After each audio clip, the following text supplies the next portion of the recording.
Hi, welcome to Three Hearts Strong. I'm Heather, and this is my first Bible study. I've never done this before. I know when people get on live, they're like, let me give it a couple minutes, see who shows up. I have no idea if anyone will show up, but we'll give it a couple minutes or so.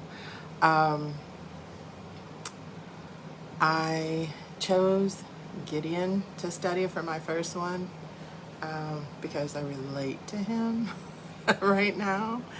Um, and Gideon, the story about Gideon is found in the book of Judges in the Old Testament. Specifically, we're going to look at Judges chapter 6 and 7.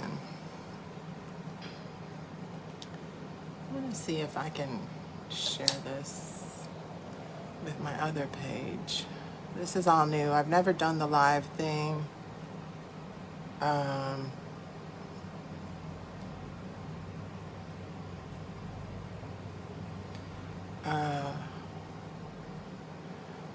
Give me 1 second. Let me figure this out. We'll start all over like we know what we're doing.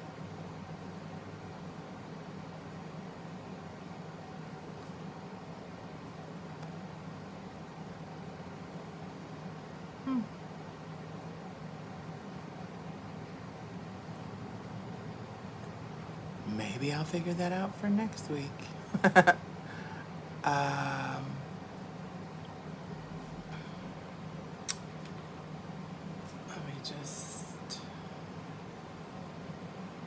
me see how I can do this.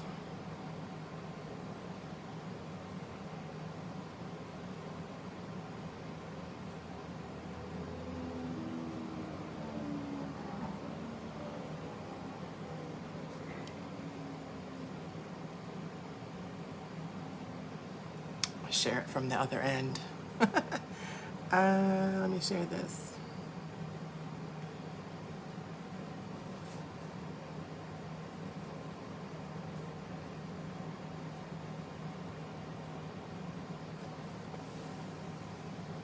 Okay, so I shared it to my page. So you can find me at Heather Cheeks, my personal page, or here on Three Hearts Strong. Start over. I chose to study Gideon because I kind of relate to him right now. This is the book of Judges, chapter 6 and 7, and there's a little backstory on what Gideon's about to do here. So Gideon's about to fight the Midianites, and backstory on the Midianites are they are some rough people. They don't believe in God, big into idols, and a lot of sexual immorality. So they were supposed to have been obliterated back in Moses' day. They were in between Moses. Okay, there are so many topics in just these 2 chapters. Like you could preach 5 or 6 sermons, but we're gonna go over it and hit some of the high points. So they were supposed to have been obliterated back in Moses' day. They were in between the Israelites and the Promised Land, and they were starting to kind of infiltrate the Israelites. You remember the Israelites started to turn away from God and get into idols and all that stuff. And Moses commanded some of the people to kill all the Midianites. So let's just go with that right there. Point number 1. Are you close to your breakthrough? Are you close to your promised land? And you're getting tired and you're getting lackadaisical and you're not really following God. You're not doing what you know you should be doing, and you're letting negative thoughts come in. You're letting people drag you down, people that are telling you you can't do it, or situations. Maybe it's an addiction, stuff that's keeping you from getting yourself forward, to going to the next level, to doing something that you know you should be doing better, or improving on. That's your Midianite. Okay, so there we are. Moses tells them to kill all the Midianites so they can get past them to the promised land. And they don't kill them all. So They don't kill them all. They keep, they kill the men, the adult men, they keep the children, and they eventually do kill off the boys, but there are a lot of women and young girls. And eventually, from the time of Moses to where Gideon is, I didn't go to seminary school. This is my first Bible study that I'm doing. Been to them, but this is my first one I'm hosting. So from what I could tell, between Moses and Gideon was somewhere between 250, 300 years. So they have repopulated. They have recreated the nation of Midian, and still doing all the same garbage, still worshiping idols, still sexual immorality. And so it's been all that time that they've been getting more and bigger. And at the same time, the Israelites had become lackadaisical. God brought them through, God did miracles, big gigantic miracles, and now they're starting to kind of coast like, we haven't seen a big miracle in a while. And they're letting the Midianites get back, infiltrate them, get them back into some idolatry.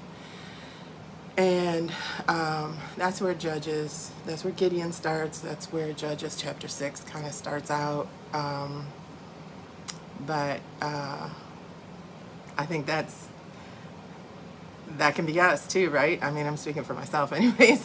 We can be kind of coasting along and thinking, okay, God helped me through, God bless me, I've conquered this addiction, I've conquered whatever it is, these negative thoughts. I don't look at porn as much, but maybe I go a little bit here and there. I don't drink as much. I'm not falling down drunk every weekend. I just drink a little. So you're still letting that Midianite in, but not as much as before. So you think you got it under control. So God took his hands off of Israel, let them do their thing for approximately 7 years until they were realizing we need God again. So that's where we are. We're going to start in Judges chapter 6, verse 1. I'm going to read a little bit of this. The Israelites did evil in the Lord's sight, so the Lord handed them over to the Midianites for 7 years. The Midianites were so cruel that the Israelites made hiding places for themselves in the mountains, caves, and strongholds. So now remember, these Midianites know that Israel had tried to obliterate them. So they've been building up a lot of revenge and a lot of vengeance, and they're coming at Israel now hard. They aren't buddying up with them.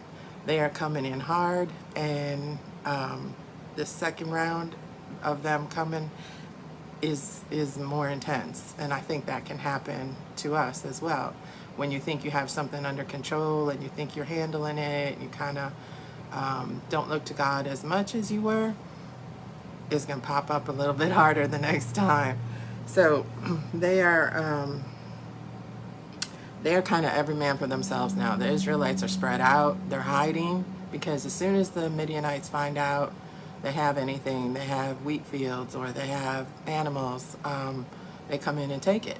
So the Israelites are all over the place, hiding, trying to maintain, but they're starting to starve to death because the Midianites are really coming at them.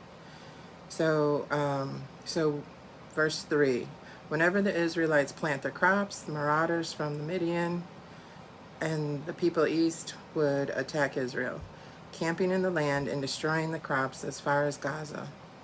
They left the Israelites with nothing to eat, taking all the sheep, goats, cattle, and donkeys. These enemy hordes, coming with their livestock and tents, were as thick as locusts. They arrived on droves of camels, too numerous to count, and then they stayed until the land was stripped bare. So Israel was reduced to starvation by the Midianites. Then the Israelites cried out to the Lord for help. Now all of a sudden, they remember, oh, we do need God. We thought we were handling this. Verse 7, when they cried out to the Lord because of the Midian, the Lord sent a prophet to the Israelites. He said, this is what the Lord God of Israel says. I brought you up out of slavery in Egypt.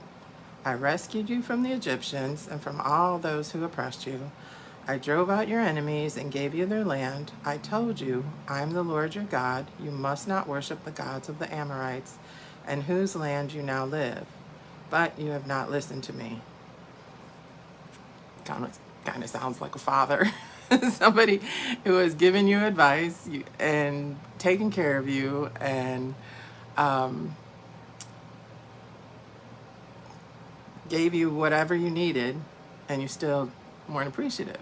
So that's where they're at. Then the angel, verse 11. Then the angel of the Lord came and sat beneath the great tree at Ophrah, which belonged to Joash, and Gideon was the son of Joash. Gideon was threshing wheat at the bottom of a winepress to hide the grain from the Midianites. So, like they mentioned, like it was mentioned earlier, they were hiding. Everybody's hiding, and he's in an abandoned wine press, thinking no one will notice him there, and he has taken. So a wine press back then, from what I can tell, is like a bigger version of a wishing well. Okay, it's a lot of rock, and it's built wider than a wishing well, but deep, and it has a couple layers to it. And so he's at the bottom trying to mash up this grain to make flour so they can make things with that. Verse 12. The angel of the Lord appeared to him and said, "Mighty hero, the Lord is with you." I'm sure Gideon thought that was sarcasm. And in verse 13 he says, "Sir," Gideon replied, "if the Lord is with us, why has all this happened to us?" I've said that. Have you been at the bottom, at your rock bottom, and you just are like, God, what is happening? Do you see me? Do you see what is happening? Where are all the miracles our ancestors told us about? Didn't they say the Lord brought us out of Egypt? But now the Lord has abandoned us and handed us over to the Midianites. Not so much. The Lord didn't abandon them. They abandoned the Lord. Then the Lord turned to him and said, "Go with the strength you have and rescue Israel from the Midianites. I am sending you." He said, "Go with the strength you have." Now listen to what Gideon says back. "But Lord," Gideon replied, "how can I rescue Israel? My clan is the weakest in the whole tribe of Manasseh, and I am the least in my entire family." God already knew that. He said, "Go with the strength you have. I already know you're a puny little weak dude." So Gideon says his clan, his cousins and his cousins' cousins, his whole clan is the weakest of this entire area. And he's the littlest one of all of them. So not mighty warrior, mighty hero, like the angel said. Verse 16, the Lord said to him, "I will be with you, and you will destroy the Midianites as if you were fighting against one man." Remember that part. So Gideon is little, but he's spunky. He says, "If you are truly going to help me, show me a sign to prove that it is really the Lord speaking to me." Then he tells them, "Don't go anywhere. Don't go away until I come back and bring my offering to you." The Lord answers, "I will stay here until you return." So he's got a little nerve to him. Gideon replied, verse 19. Gideon hurried home. He cooked a young goat with a basket of flour without yeast. Then, carrying the meat in a basket and the broth in a pot, he brought them out and presented them to the angel who was still sitting under the tree. The angel of God said to him, "Place the meat and the unleavened bread on this rock and pour the broth over the top of it." Gideon did what he was told. Then the angel of the Lord touched the meat and the bread with the tip of the staff in his hand, and fire flamed up from the rock and consumed all that he had brought. And the angel of the Lord disappeared. Verse 22, when Gideon realized that it was the angel of the Lord, he cried out, "O sovereign Lord, I'm doomed. I have seen the angel of the Lord face to face." So back then there were appearances of God through angels, and typically when somebody looked directly at them, they would die. And so now Gideon's like, great, I asked you to prove yourself, and now I'm going to die. Verse 22, or I'm sorry, verse 23. "It's all right," the Lord replied. "Do not be afraid, you will not die." And Gideon built an altar to the Lord there and named it Yahweh Shalom, which means the Lord is peace. So going on to verse 25, Gideon is told, so remember the Israelites have these idols that they're worshiping. So Gideon is told to go and tear down this idol and to take his dad's bull from the herd, a specific bull, the 7-year-old bull. I should know if that's important. I'm trying to learn about cows and livestock. Maybe that's peak breeding. I don't know. I should know that. And tear down where the idol is, and make an altar and sacrifice this bull. So Gideon takes a few men with him and does as the Lord commands. But here goes scared little Gideon. He did it at night. Verse 27, he did it at night because he was afraid of the other members of his father's household and the people of the town.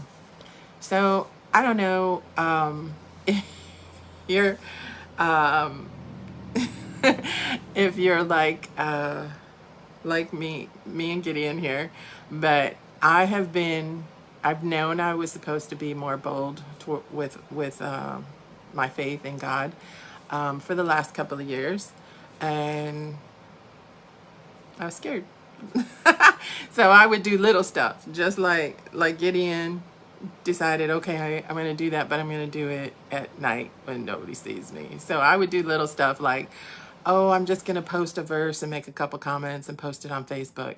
I post way more foolishness on my page than I do that, but every once in a while you're going to see that. And then when I got hurt and God healed my fracture of my tibia, I was like, okay, I really felt like, okay, I have to make this verbal. I have to let people know that God is still doing miracles. And I made a video about my knee and me praying for healing for my tibia. And I was like, wow, I did something. I got a little more bold. But this right here, this is my boldness, going live, doing a Bible study. Like I said, I've never hosted a Bible study before. So there's me and scared little Gideon kind of creeping in to what we're supposed to do. So what he tore down was the altar of Baal and the Asherah pole beside it. We're going to get into the importance of those two, Baal and Asherah, in a second. So the people come out the next morning. They're upset. Who did this? They want to know. They figure out. Somebody tells.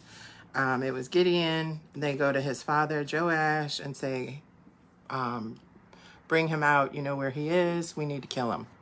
And Joash stands up for him. His father stands up for him and says, why do you have to kill him? If he tore down your God, shouldn't your God be able to kill him? So they kind of backed up because they knew their lumps of gold couldn't do that. So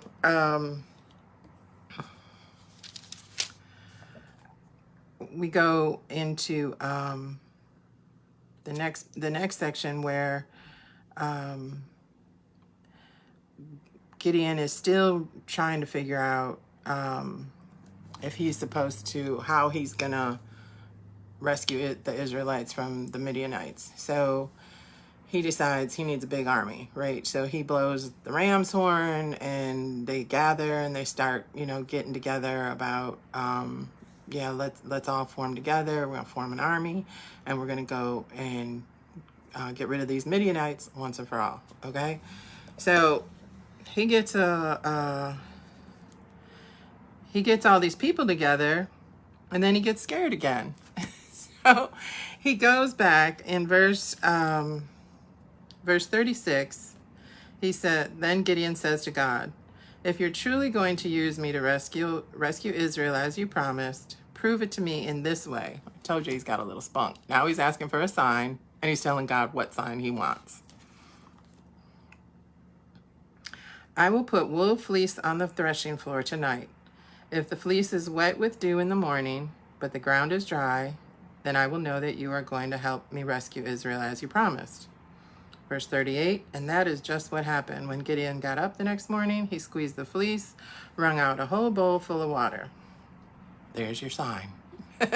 So, I've asked for signs. I'm guessing I'm not the only one that's asked for a sign when you know what you're supposed to do, but you're like, I'm gonna need a little proof on that. So verse 39, we're in Judges chapter 6, verse 39. Gideon says to God, "Please don't be angry with me, but let me make one more request. Let me use the fleece for one more test. This time, let's do it opposite. Let's have the fleece remain dry while the ground is wet with dew." So that night, God did as Gideon asked. The fleece was dry in the morning, but the ground was covered with dew. So Gideon he needed a sign from the angel of the Lord. Got that. Started to do what God told him to do. Backed it up, needed another sign. God gave him a sign. Maybe that was a fluke. That was kind of weird. Let's try it again. And got his third sign. So, okay, Gideon's on board with this now.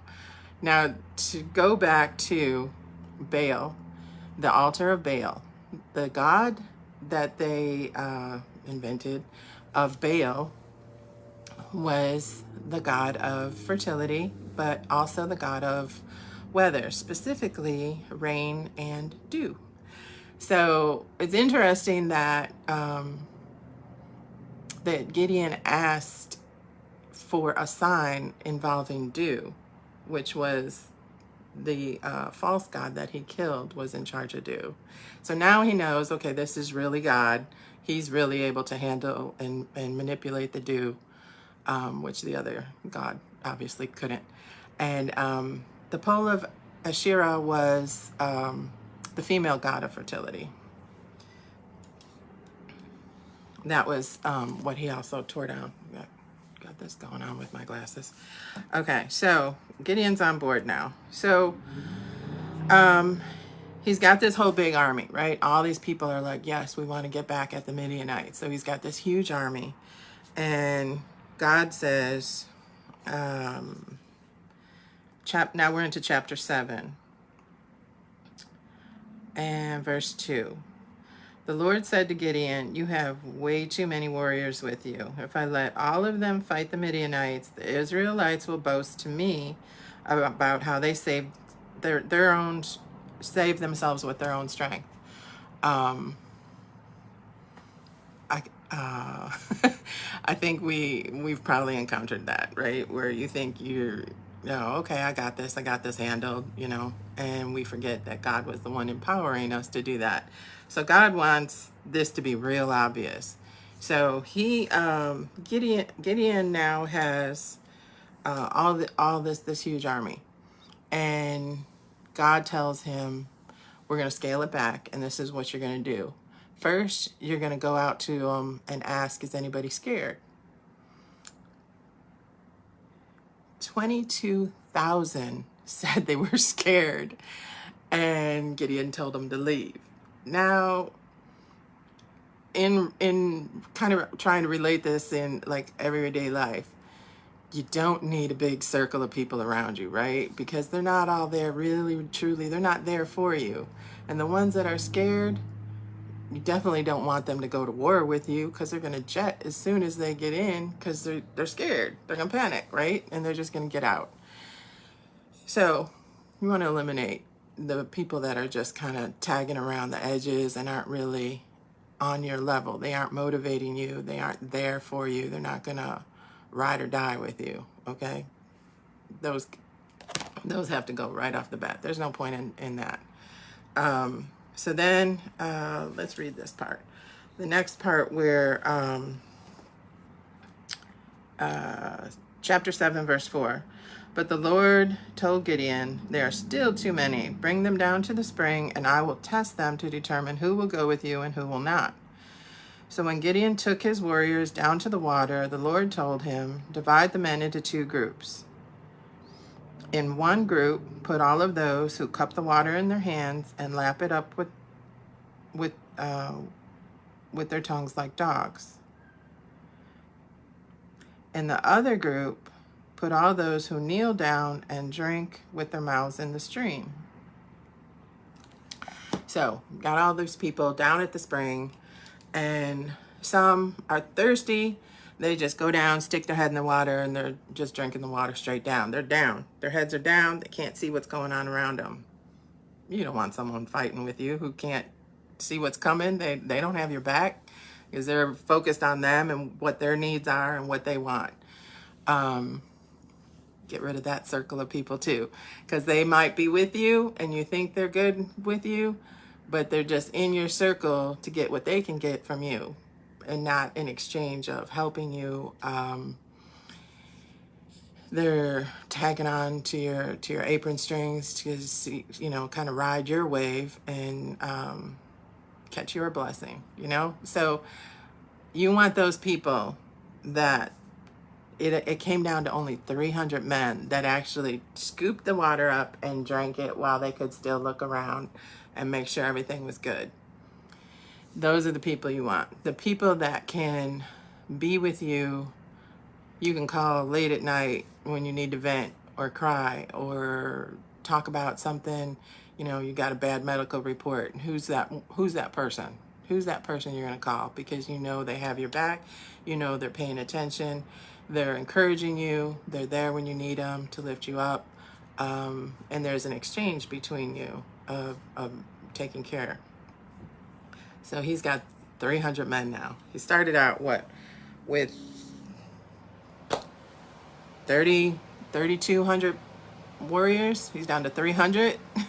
And this is where God wants it.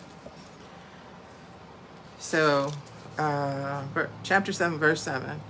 The Lord told Gideon, with these 300 men I will rescue you and give you victory over the Midianites. Send all the others home.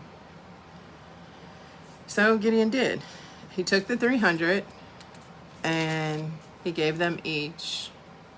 This is the part we're coming up to the part that I think is funny, which is why I went into chapter 7. There's even more after this. There's more things that Gideon does, but we're just going to get into this part here in chapter 7. So the Lord tells Gideon, where are we at? Verse 9. That night the Lord said, get up, go down to the Midianite camp, for I have given you victory over them. And without hesitating, because God knows Gideon, he's already, he already knows his personality. He knows who we are, what we need. In verse 10, he says, but if you are afraid to attack, because he knows he's afraid, but if you're afraid to attack, go down to the camp with your servant Purah. Listen to what the Midianites are saying, and you will be greatly encouraged, and then you will be eager to attack.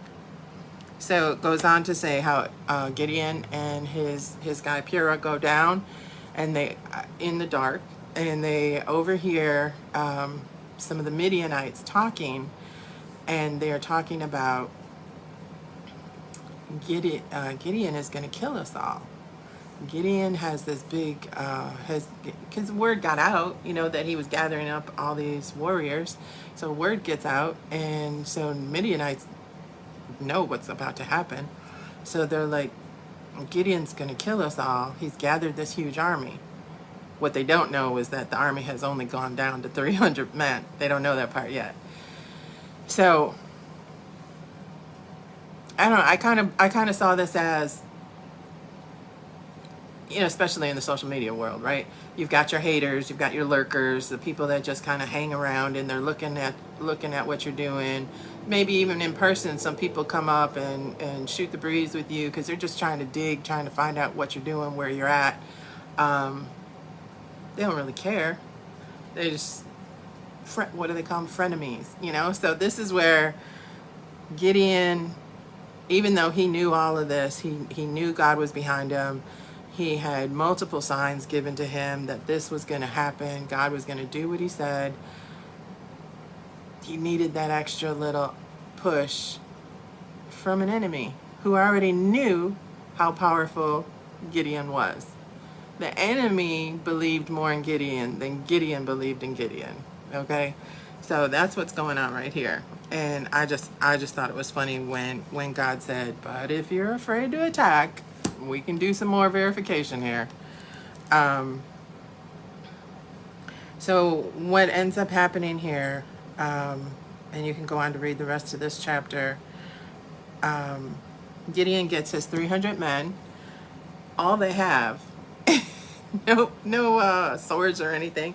They have a horn, the battle horn. When you blow the horn, it means you're going to attack, apparently.